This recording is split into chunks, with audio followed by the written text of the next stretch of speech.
Good morning friends, mini ब्लॉगमध्ये तुमचं स्वागत आहे. तर मी सकाळी उठले, चहा आणि बिस्किट घेते आहे. त्यानंतर साबुदाणा बनवण्याची तयारी. भिजवला होता रात्रभर मी साबुदाणा.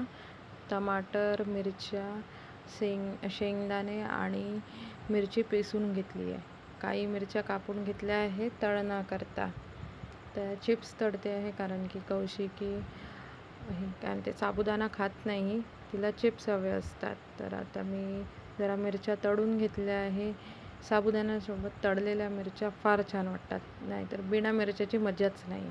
मी साबुदाण्यामध्ये थोडं शेंगदाण्याचं कूट मिक्स केलं आहे, अर्ध मिक्स केलं आहे, पूर्ण नाही केलं आहे. त्याने साबुदाणा जरा मोकळा होतो. तर म्हणून मग आधी त्यात याचं साबुदाण्याचं कूट जे आहे ते मी मिक्स केलेलं आहे.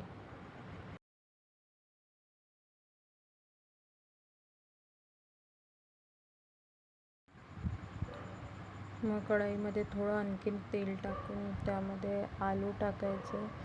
त्याला जरासं परतून घ्यायचं, म्हणजे जरा थोडं शिजवून घ्यायचं.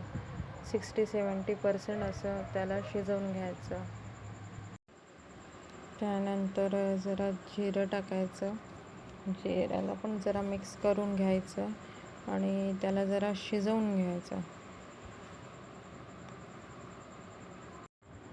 जिरे शिजले की त्यामध्ये जे आपलं मिरचीचं वाटण आहे ते टाकायचं. पिसलेली जी मिरची आहे ती टाकायची. जितपत तुम्हाला तिखट जमेल त्या हिशोबाने तेवढी मिरची पिसायची. मी ते 7-8 मिरच्या पिसल्या आहे. जरा थोडं तिखट खातो आम्ही म्हणून, तर तेवढं हे करायचं.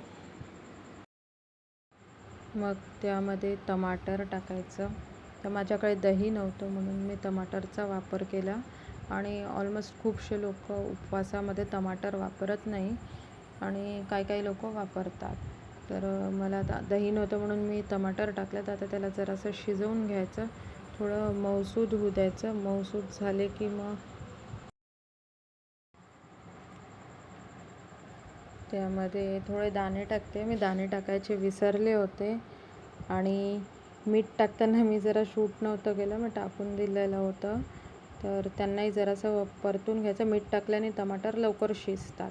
आणि आता साबुदाणा टाकते आहे, ज्यामध्ये शेंगदाण्याचं थोडं कूट मिक्स करून ठेवलं होतं, आणि त्याला टाकलं की आता त्याला परतून घ्यायचं.